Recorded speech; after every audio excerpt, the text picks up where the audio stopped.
And I was like, that's crazy. Like, I'm all about inclusivity, but maybe we could have had an interpreter. I don't know. That would have been kind of fun. Like, feel like you're at a concert to have an interpreter at your group therapy. I wonder what that would look like. One time I had a therapist, and she, I said, I think there should be a Make-A-Wish for depression because you never know what's going to happen, right? She didn't laugh. I was like, that's great. And I said, my wish would be to spend a week. This actually is very telling of my state at the time. My wish would be to spend a week with Kanye West in his ranch, just me and him. That's what I said. And she goes, that's not your wish. And I said, you just invalidated my feeling. Like, you just took away my greatest wish. And then she told me she used to be a yoga instructor and gets weird Bumble messages. So I have a problem with the B word, boundaries. Everybody knows it. It's the lifestyle of an extrovert, you know? Like, how else do I have the amount of followers I have if I didn't talk to every single Uber driver? I don't have that many followers. But the amount that I do, 60% is Uber drivers. Like, people just feel comfortable telling me things. Like, I remember I was in an Uber, and this was like a 30-minute Uber. And at minute 15, he just goes, can I tell you something? And I was like, yeah, of course. Like, he's driving. Like, he could kill me. You know, like, I see a car as a weapon, you know? It's like, can I tell you something? Oh, my God, anything. Tell me everything. I'd love to hear. And he said, here's my issue with the Me Too movement. And I was like, you can actually pull over and let me out right here. I know we're on the freeway, but you can pull over and let me out right here. And this was like years after the Me Too movement, and I had not brought it up. And I was like, that is so crazy for you to say to me right now. I had an Uber driver who really wanted to take me to Benihana. And the problem with using Uber as a dating app, one, that's not what it's for. But two, you really only see the back of somebody's head. You know, I don't judge anybody by their Uber profile picture. Like, they're all horrible, like worse than a mugshot. Like, it's the scariest picture you will ever see. It'll be like, this person's coming to pick you and your child up. And it's like the scariest looking person in the world. The worst is when it's like a picture of a man and then you get in and it's like a woman. And I'm like, this is not my Uber driver. The other day I was waiting for an Uber and this guy pulls up to me, pulls over, and I go, oh, you're not my Uber. And he goes, I can give you a ride. And I was like, but you're not my Uber. Like, I only do Uber. And he's like, I'll do it for free. And I'm Jewish, and like for a second I was like, that'll save me $25. That'll save me $25. Or my life would end. So I didn't do it. And then my Uber driver said, you should have done it. That could have been the best night of your life. You're a freak. You're a freak. Don't you want your 15% tip? Why are you telling me to get in a car with a stranger? Riding in cars with strangers. Yeah, being an extrovert is exciting but very difficult. I get it from my father. I remember one time we got this knock at the door, and it's a man in uniform, and I'm like, he is so hot, and his shirt says Verizon, and I'm like, he can read, he can use the computer, he can set up the Wi-Fi. And then my dad comes to the door and like completely cock-blocked me with this Verizon man. Like, he was like, come take a seat. I want to talk to you about 5G. And I was like, what about 3D? Like, no, I'm kidding. And all of a sudden I was like getting them both water, and he was in the house for like an hour, and my dad bought a new Wi-Fi. Because I always saw his door-to-door sales, like, that's dead. But then every other, you know, boomer, no offense to boomers, but I feel like boomers are, I don't know, I used to work in sales, so I know how to approach a boomer versus a Gen Zer. I actually don't. I actually got robbed once at Bath & Body Works. These two 15-year-olds used a toddler to distract me as they stole 6 lotions. And my boss said, you didn't notice? And then I said, you thought that I noticed that we were getting robbed and did nothing? Like, that's worse than I didn't know we were getting robbed. Bath & Body Works, they took us very seriously. One time, my boss, you know, it was really quiet there. It was always quiet. Nobody was ever going in. And she said, okay, I'm going to quiz you. What do you do if there's an active shooter in the mall? And I was like, kill myself? No, I don't know. She was like, protect the customers. And I just think that that's wrong. Like, I think every man for themselves, whatever. Maybe that's crazy. Like, oxygen mask for me only, you know. And she goes, okay, what do you do if I'm knocking on the door? and like, let me in, please. My life is at stake, please. And I said, I would let you in. Like, she's my manager. I have to let her in. And she said, wrong, I could be the shooter. And I was like, Kathy, could you be? Like, I don't think you could be the shooter. Like, usually people say the shooter could have a gun to my head and be like forcing me to ask you to let me in. She didn't even say that. She said, I could be the shooter. And I was like, safe space, I couldn't be the shooter. I've held a gun once in my life, and I immediately went like this. And I got in a lot of trouble. I was 17 in Utah, and everyone just had a gun, and I was like, whatever. Yeah, I don't love guns. Don't bring one here. I love this place. Who's ready to have a good night? Try out some jokes. LA School of Comedy, the best one-stop shop boutique in town. I'm going to bring up a man who makes this place happen. He's hilarious. He teaches us a lot, and he has a lot of fans on this live stream that I know are dying to hear from him. Put your hands together for America's sweetheart, Mark Safran. Oh, dear.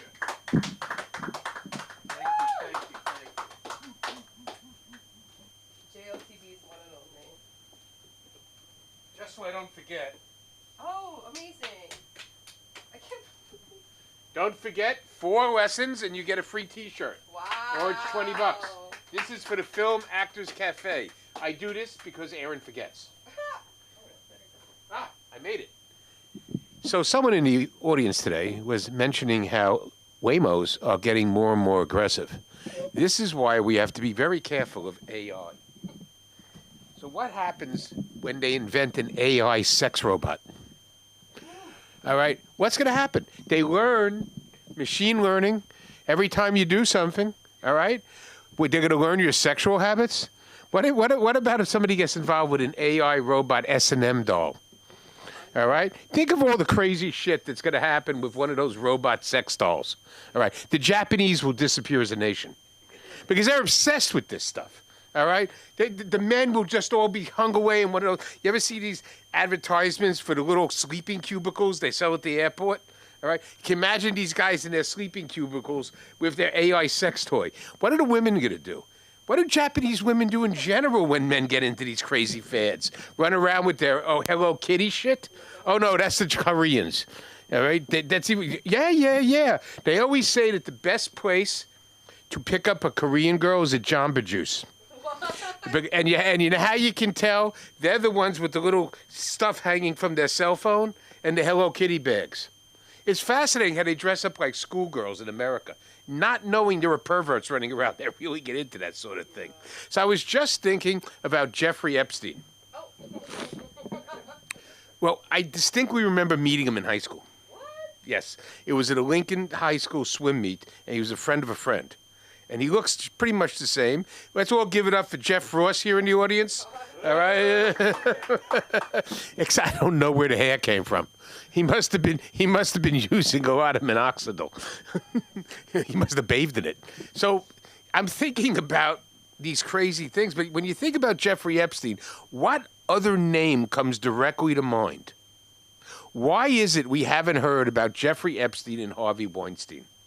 The two of them had to be buddies. Unless Weinstein liked to hunt his own.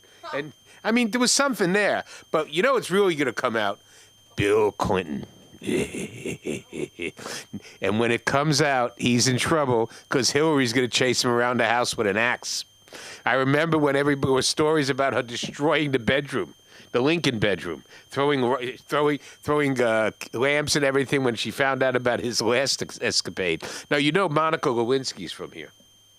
You know, there's a good story about about Rabbi Wolpe and Monica Lewinsky. Yes, I mentioned the name. So here this poor rabbi is at the Democratic convention, and he has to sit with Bill Clinton in the green room. But the better part of the story is that Monica Lewinsky went to his synagogue. She went to that school. But we have a latecomer. Yes. Sorry, that was No. I thought this started. You're more than welcome to come in. Well, I'm not funny tonight. She doesn't have to laugh. But have you thought about Harvey Weinstein? Can you imagine if Harvey Weinstein had sex dolls?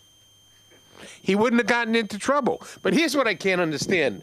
Why is it that he's on his third trial? He owes $15 million in legal fees. He's suing everybody he thinks owes him money. What is the purpose of having your third trial when you're dying of cancer? Why can't you just cut a deal for a better sell? No? Nothing? Nothing. All right. In that note, since I was not political tonight, although there are many things going on, the one thing that's funny is there's somewhere around is a tape of Vladimir Zelensky performing at the Laugh Factory. That's not for, he was there. He was at his first heart as a stand-up comic. Why? Because he had to learn failure. On that note, you can't find me on social media. I'm going to bring Samantha back. I don't need 5 minutes. All right. There's nothing that good going on in the world today. It's kind of boring. All right. In fact, it's all gotten boring since Hunter Biden's gone. And I don't know why. I mean, without Hunter Biden, there isn't anything funny to laugh about, except that Marjorie Taylor Greene is still around. Crockett hasn't done anything in the last couple of days. I love those eyebrows. Oh, excuse me, eyelashes. But be that as it may, I'm off. Sit down, keep quiet, and laugh at the rest of you. Thank you.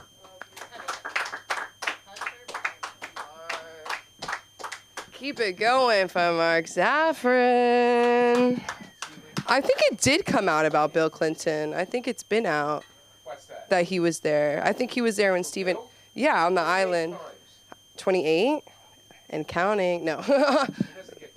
He doesn't get tired. My favorite part was hearing about Stephen Hawking because I didn't know that the island was ADA accessible.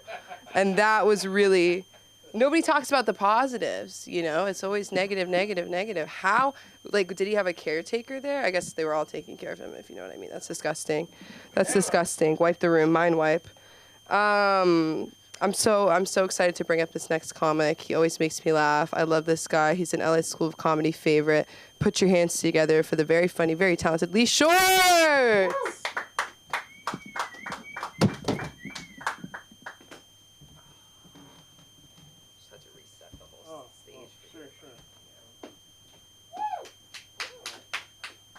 I am going to time myself, no offense, but I got to get 3 minutes. You want a light at 3? No. I go with the light, but I understand it's the light that matters. Not. You made those arrangements. Okay. I know. I meant to call ahead, but I forgot. I forgot. Like I always do. I forget. But I'm glad I'm here. I'm glad my girlfriend's not here.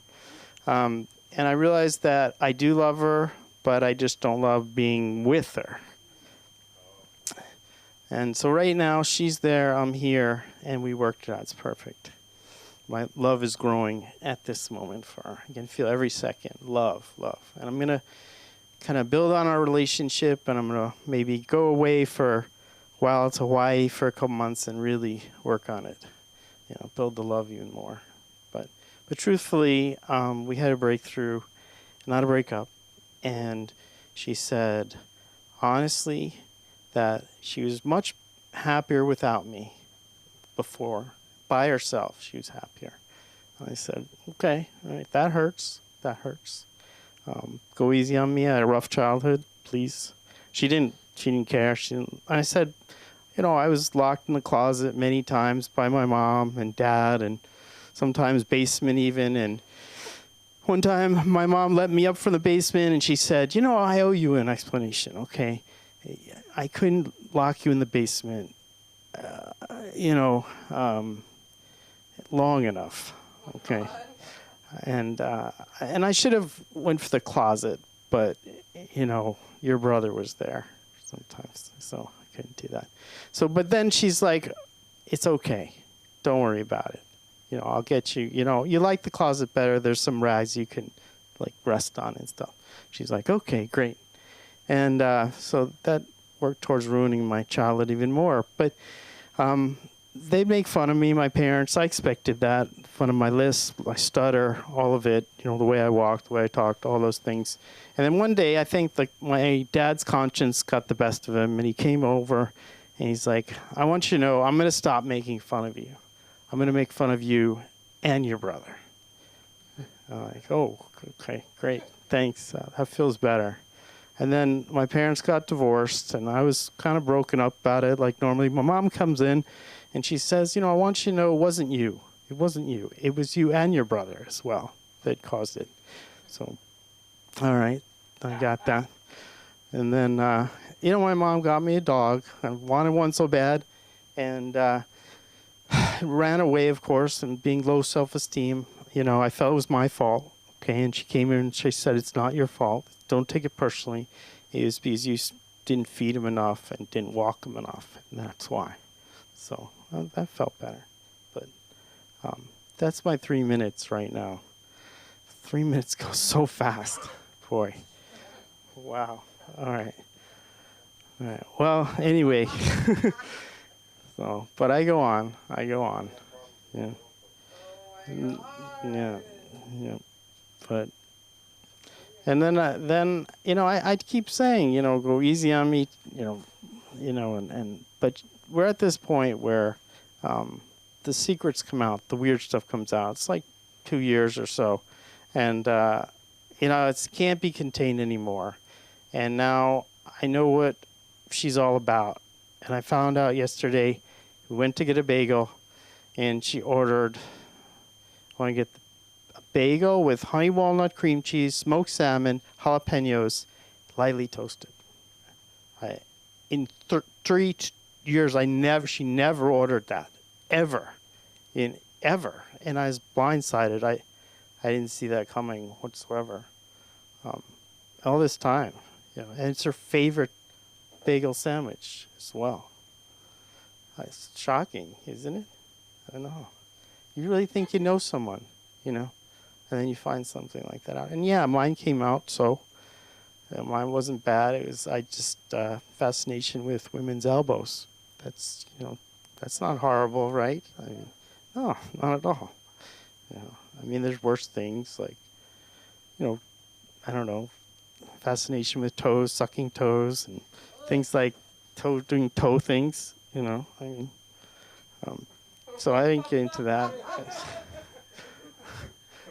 Toe things. So all in all, So, but that bagel sandwich, I don't know. It's not a deal breaker, but it's close. It's close. I go on. Just be happy you're not me. That's all. All I can say. If you spend one day in my house, you'd know everything. You'd understand everything. Everything would make sense to you. And my dad used to say that actually. It's like, when you get older, everything will make sense to you. And I keep waiting. I haven't got anything yet. It still doesn't make sense to me. But I go on as I do. But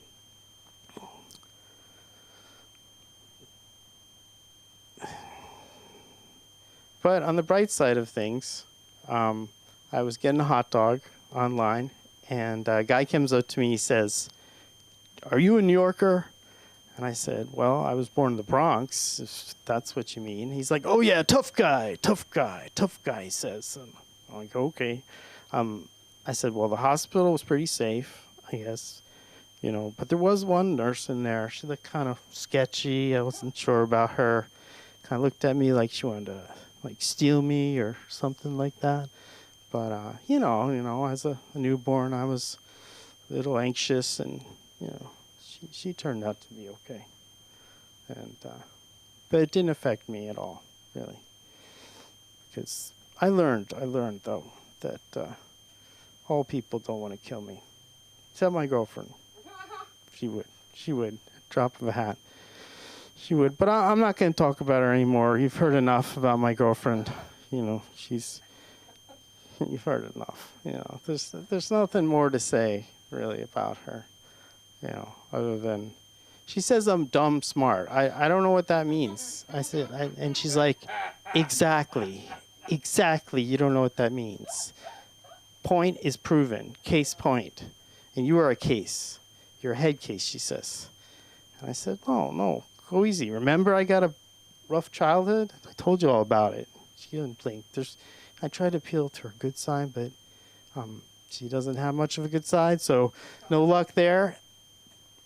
And but I keep trying, and she said, she explained to me more about dumb smart, and it's like you come up with really good words sometimes, but you don't pronounce them quite right.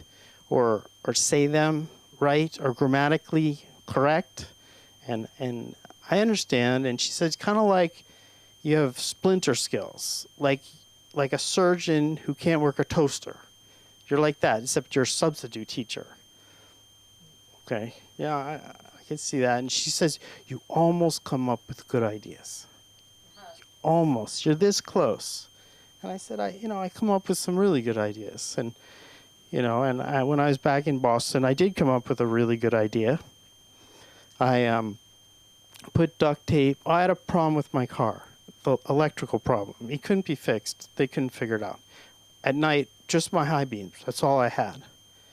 And so I took duct tape and put it halfway up so it wouldn't go in people's eyes. I thought, brilliance, right? Brilliance. And it was, until the cop pulled me over and said, that's the dumbest idea he's ever heard.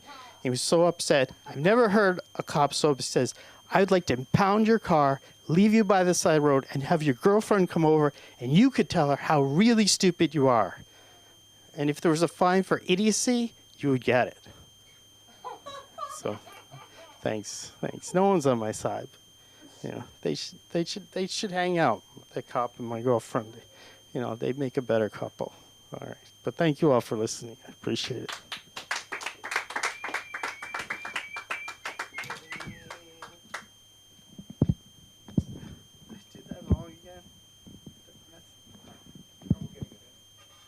I always think it's a bit. It is. No, it is. Yeah, it is. It is. See? Upside down. Oh, that Wait. part. Yeah. Why don't you flip Wait, this? if I turn upside down? Wait. Yeah, see, it flips on me. It always does that. See? Yeah.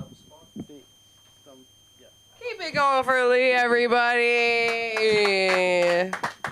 It's hard. It happens. It happens.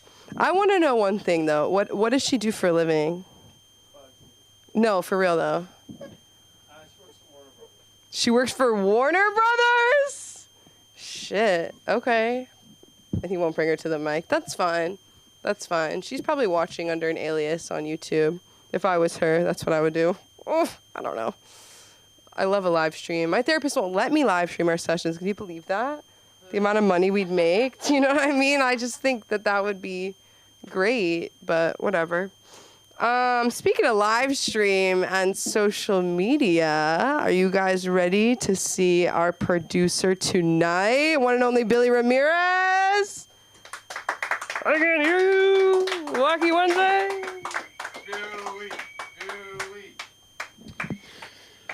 ¿Qué pasa, familia? Es un placer estar aquí con ustedes. I like to open up in Spanish sometimes because I look like I might not be able to do it. It's fun feeling like an undercover Latino, especially these days, because I look far more like, God damn it, leave while I'm trying to do my goddamn set.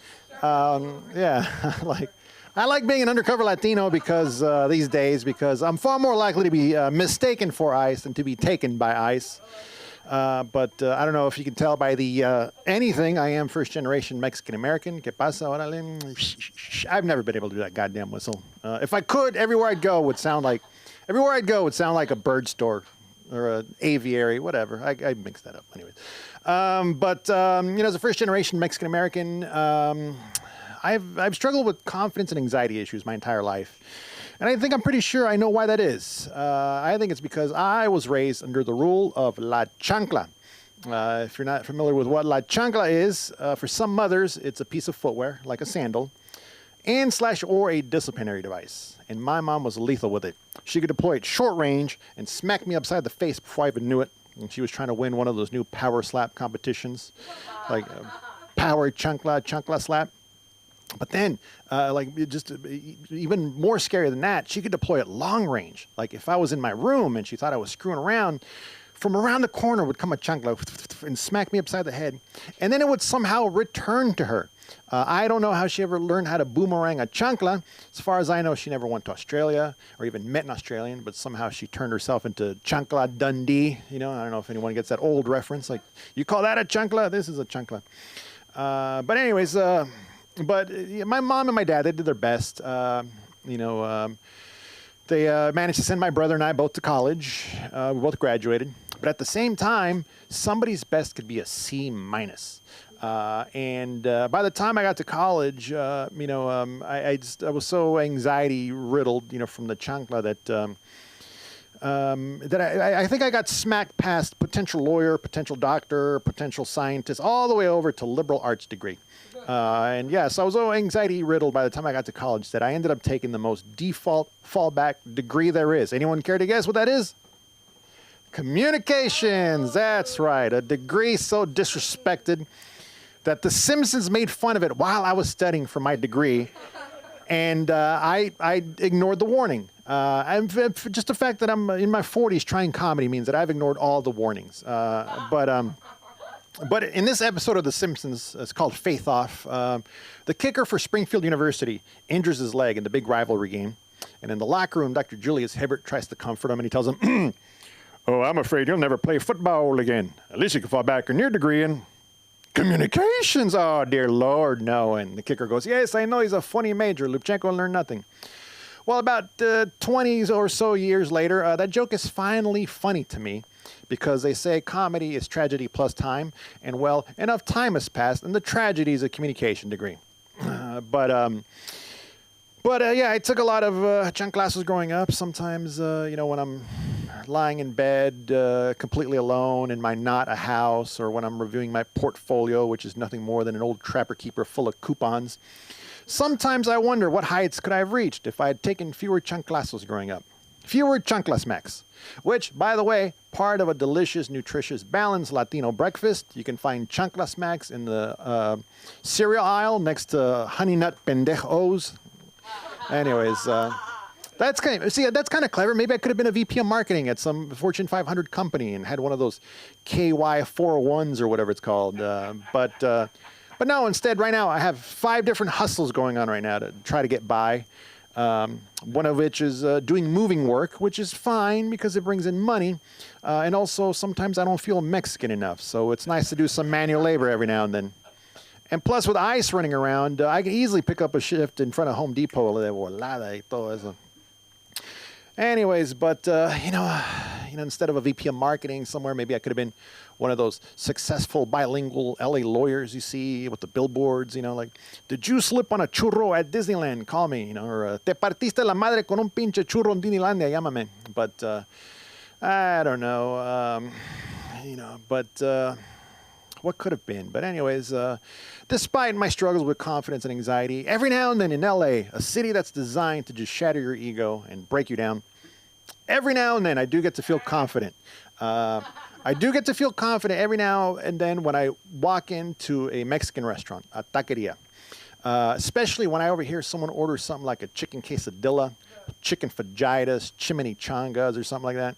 By the way, it's a tragedy that the actor Eric Estrada and the singer Celia Cruz never teamed up for anything. They could have had a variety show called Chips and Salsa. All right, that one's on the house.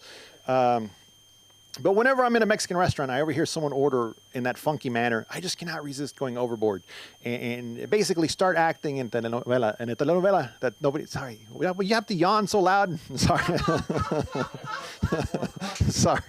Sorry. I know, but it's just, yeah, anyways, it's just, yeah, anyways, yeah. At least you don't, actually, you don't have that old man yawn though.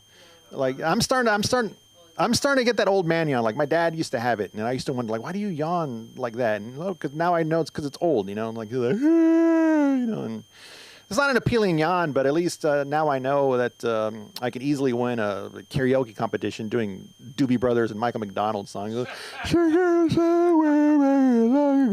Anyways, but yeah, so when it's my turn to order at a Mexican restaurant, I just go completely overboard and basically start acting in a telenovela that nobody's shooting. Just all of a sudden, just, ¿Qué tal, preciosa? It could be a dude, I don't care. Señor preciosa, belleza, princesa. It could be night, too, in the sun's in my eye. En este momento, yo deseo 3 tacos de carne asada, 2 churros y una Fanta. Gracias, por favor, muy amable, buen provecho, que Dios te bendiga. And then when I'm feeling extra confident, I'll throw in some bonus words like, agujeta, crepúsculo, ferrocarril. And all that means is shoelace, twilight, railroad, which is dumb, but the problem is I have this face and overall demeanor, so sometimes I'll order in fluent Espanol, and then in return I'll get a, okay, so you want 3 tacos. Fine, Jose. I'll also have a side of that green whack-a-mole, whatever that is. I know what it is. But it doesn't really matter where or when I hablo español, because whenever I do, I just go completely overboard and basically turn into a Latino reporter. I don't know if anyone still watches the news, but if you do, pay attention to any reporter whose last name ends in EZ, and there's a very good chance that reporter is going to take any and every opportunity to celebrate the rich cultural tapestry of the Spanish language. And that's how I hablo español, like a Latino reporter wrapping up a segment. Something like, police don't have any further information on the suspect reporting live from Rancho Santa Margarita. This is Gustavo Gutierrez, el mero más chingón, tú sabes, güey, for ABC 7 News. Back to you, Nancy. Cool, thank you. That's my time. My name is Billy Ramirez. You can find me on TikTok and Instagram at Middle Age Muchacho and old school website, BillyRamirez.com. Please welcome back to stage our hostess for tonight, comedy concierge Samantha Linderman.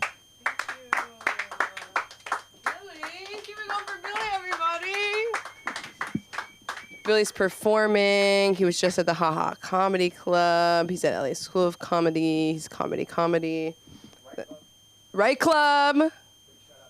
Big shout out to Right Club. Right Club is run by Dustin Chafin, touring comic. He's right now touring with Nate Bargatze. He was on Dry Bar, SiriusXM, everywhere. He's very talented. And it is a writer's workshop right here at LA School of Comedy. He brings in special guests to answer questions and learn from, such as Nick Thune, such as, what was her name? Lori Kilmartin of Conan, of Last Comic Standing, Christopher Titus. I know.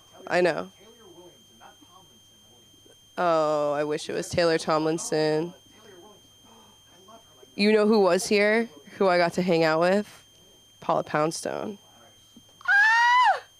That was crazy. Speaking of femme fatales, I'm so excited to bring up this next comic. The very funny, very talented Alyssa Poteet, everybody! Wow.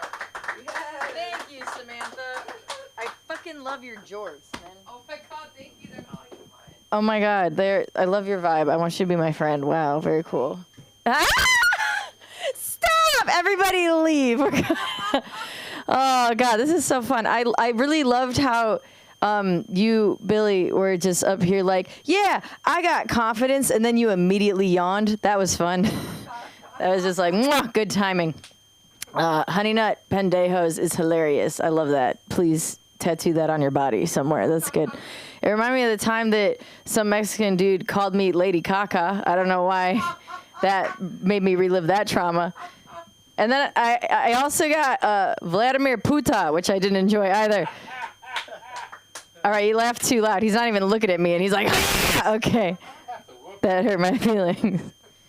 Just let me talk shit as you look like my fucking dad who doesn't care about my comedy career, okay? Jesus fucking Christ. What's up, guys? I just turned 30 this year. Oh, my God, thank you. Wow. It's nice to be out of LA. I don't have to wear the bag over my head. That's cool. Over there, if you tell people you're 30, they just hiss at you. So that's cool. Yeah, and so, I'm a 30-year-old woman, Los Angeles, so I'm in therapy, right? Obviously. It's either that or get into crystals, you know what I mean? I'm not looking to cash her in the eye and asking for smoky quartz, okay? I'm just not. I'm not doing it. So I'm in therapy, and my therapist, he told me that I'm sensitive, and that hurt my feelings. And I can't tell him that because that proves his point. We can't do that, Like, I don't pay you to be right. I pay you to tell me that I'm right, bitch. Fuck you. Like, if I wanted some dude to judge me for being sensitive, I'd call my dad. Like, he loves to tell me that I'm sensitive. Like, he didn't make me this way. Yeah, so it's true. It's like a medical thing. Like, it's not just like crying all the time sensitivity. Like, some people's like nervous systems are just jacked up, like, and I've been told I'm sensitive by so many people, like my therapist, my doctor, the people who sat next to me at Inside Out too. Bro, they're just like, you're crying a lot. And we've only gotten to the Nicole Kidman commercial. The movie hasn't even started. I'm like, yeah, okay, well, sometimes heartbreak does feel good in a place like this. That's profound. Yeah. The worst part was when my doctor called me sensitive. That hurts. You know what I mean? It's like I went in there with medical symptoms, looking for a medical solution, and then she just looks at me like, yeah, I think you might just be very sensitive. Yeah, it felt like she called me a slur. Like, to have a medical professional look at you just like, yeah, have you ever considered you might be a giant pussy? Like, and that was her professional opinion. That hurt my feelings. But again, just proves her point. So, God, she's good. So, okay, that's a vibe. I got married this year. That was also a thing. Yes, thank you. No, we're a perfect match. He's a veteran. I needed health insurance. It was great. We didn't sign a prenup. We just signed a PPO, bitch. Yeah, very good. Yes, killing it in the comedy game. That makes you comedy rich insurance. It's weird, though. Like, you know, I have a husband now, right? And still don't understand men. Still don't. He loves to play video games like every freaking day, you know what I mean? And it's like he really likes to unwind by playing like Call of Duty and Battlefield. What is it about war that men find relaxing? Is it the carnage? Is it drinking the blood of your enemies, you sick freaks? Like, they're like, what would be a relaxing game? Animal Crossing? Tetris? Nah, murder. You psychos? So I'm saying all this to my husband, right? And he just looks at me, he's like, dude, you fall asleep to true crime podcasts. I'm like, it's different. And so I started crying. Because he's not going to win this fight. You know what I mean? He's not. And it's, oh, God, it's just like all the time, too. Like, we went on, like, our honeymoon and stuff, right? And we went to all these iconic cities. We're, like, sightseeing, seeing all the architecture and the churches and stuff. And I think we're having, like, this really romantic time. And then he leans into me, and he whispers, a base jumped off that building once. Quezon, 1963, decapitated a man right over there. It was relaxing. I'm like, okay. That's cool. Yeah. Oh, yeah, that would have made that better. Okay, cool. Good to know. Yeah, I'm like at that point because I'm like, you know, married 30. I'm like thinking about having kids, right? I'm at that kind of point. Like, but it's, you know, I don't know if I'm ready for that. Like part of me thinks I'm mature, but part of me feels like it wasn't that long ago that I stopped decorating my apartment with empty liquor bottles. You know what I mean? Yeah, you remember college when we used trash as decor. Yeah. No, you can't go into motherhood after that, can you? No one wants to see your mantle of empty Pedialyte. They don't. So what you do, and I'm like really struggling with this. You know what I mean? I'm a degenerate comic, but then I'm kind of like, but like all moms have a past. You know what I mean? Like I feel like all moms had a life before motherhood, and sometimes when I tell this joke, I can like feel some of like the holier than thou older mothers in the room like start to judge me, and I'm like, but I know some of you have lower back tattoos. You know what I mean? You know what I mean? Like, I get it. Like, at the time, it wasn't called a tramp stamp. It was just an homage to butterflies and barbed wire. I understand. But, like, maybe you know a thing or two about regret, too, sweetie. Fuck off, you know? Okay. So, like, I think the main thing about being a parent that I don't want to, like, I don't want to do the thing where I feel like the second people become parents, they, like, lose touch with other people. You know what I mean? I'm not ready to just like wake up one day, my whole closet is beige. I'm not ready for that. I don't know. Every time I go over to my friend's house who just had a baby, like, why is this motherfucker handing me a dirty diaper? I don't want this. And then they try to justify it and they're like, oh no, it's okay. It's just pee. That doesn't make it better. I mean, like, it makes it considerably better, but like, I don't want this. I don't want this. And then they're just like, no, it's just pee. It's fine. It's no big deal. So I peed on their floor, you know? Yeah. I'm like, what? It's no big deal. It's just pee. And then I got kicked out of their house. But then I did get DM'd by R. Kelly, so that was cool. Yeah, he was just like, preach, girl. You know, it was cool. It was fun. It's kind of like a whole weird vibe for me because I'm right on the straddling point between millennials and Gen Z, right? It's like kind of a weird place to be, you know. I recently decided to start taking the they them pronouns, but only because it makes my dad pissed, you know. Yeah, you know, the higher I get his blood pressure, the closer I am to owning his house. Why be a woman or a man when you can be a homeowner, baby? Fuck. I don't need a sugar daddy. I just need my daddy to die. So relax. I'm kidding. He's so healthy. It's infuriating. I paid for 10. Can I do 10 or am I being punished for coming late? Oh, I got 2 more. It was that long? Oh, well, that actually works out great for me. We got 2 more. Oh, God. Oh, that was 10? This is good. No, this is really good news for me because I have a clean set, and if you can't tell, I'm not a clean person.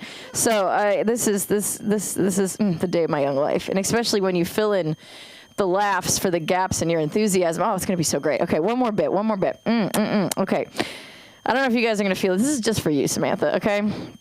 And also don't judge me because I don't want to be seen as one of those edgelord comedian. I'm not trying to have a hot take, but I got a hot take. Okay, I've been okay, I think it's okay to be nice to men. Maybe. Don't cheer for it. No, don't enjoy that too much. Look away, bitch. Avoid your guys. Pick someone else. It won't be. No, but maybe. If you're not, no one can make you do anything you don't want to, queen. Go off. But maybe it's fine to be nice to them. I don't know. Contrary to TikTok, people they're like, man, shut. You can't even take out the trash. I'm like, it just feels like a lot. You know what I mean? It doesn't feel productive to the results we're trying to acquire. You know, it's like you know what I mean? You like to hate men. I do, personally. I enjoy it. You know what I mean? But maybe it's okay to be nice to them if you want. Yeah, you know what I mean? You know they're retarded, right? You know what I mean? No, medically speaking, sorry, with love and light. I wish you guys weren't here, but you know how they recently they did studies on women's brains yesterday, right? They did, and it's not good. Y'all are, your prefrontal cortexes are fucked, gentlemen. Y'all are fucked. Y'all are you guys ever have your friend with a natural 6-pack give you tips on losing weight? And then they talk about it's just the discipline, you know, calories in, calories out. We're doing that to men about empathy. They're not equipped. You know what I mean? Imagine if the pudgier friend in this scenario had a gun, you know, and had a historical proclivity for to let off steam by shooting people in their 6-pack abs. I'm just saying maybe it's not a good strategy. You know, I used to teach 3rd grade because that's how bad the teacher shortage is in California right now.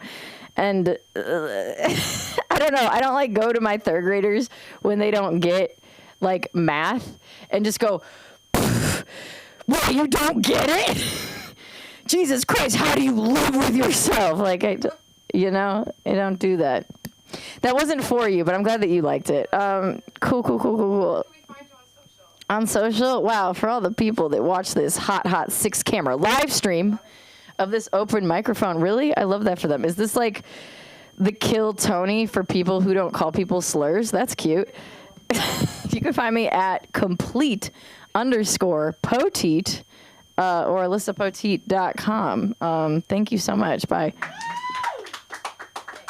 Hell yeah! Keep it going for Alyssa, everybody. I also believe in being nice to men. It gets my friends really angry.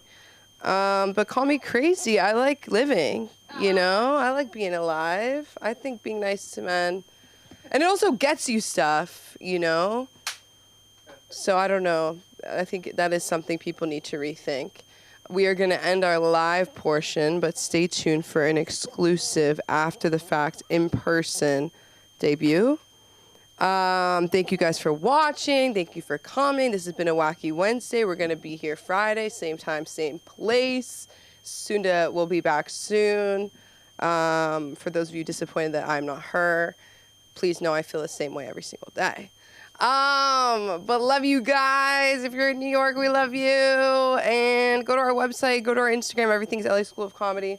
And thank you and good night. And thank you, Billy. And thank you, Mark. And thank you, Sunda. And thank you, Aaron. And thank you. After the live.